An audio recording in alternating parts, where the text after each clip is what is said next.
Saudara, Min 4 Aceh Timur laksanakan penyembelihan 2 ekor sapi kurban tahun ini.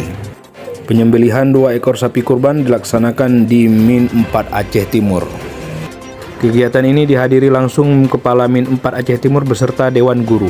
Alhamdulillah, pada tahun ini kami dari Min 4 Aceh Timur bisa melaksanakan kurban berupa 3 ekor lembu, yang lembu tersebut dari perkumpulan guru-guru Min 4 Aceh Timur, dan dagingnya akan kami bagikan kepada masyarakat sekitar Min 4 Aceh Timur, juga kepada guru-guru yang bertugas di Min 4 Aceh Timur.